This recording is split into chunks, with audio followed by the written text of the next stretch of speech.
بسم الله الرحمن الرحيم.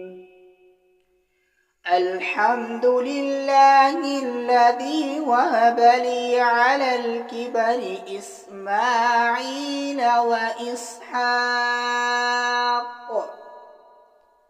إن ربي لسميع الدعاء.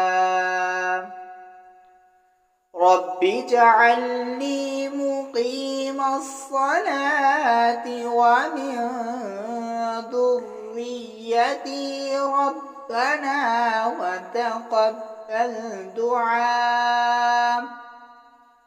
ربنا اغفر لي ولوالدي وللمؤمنين يوم يقوم الحساب.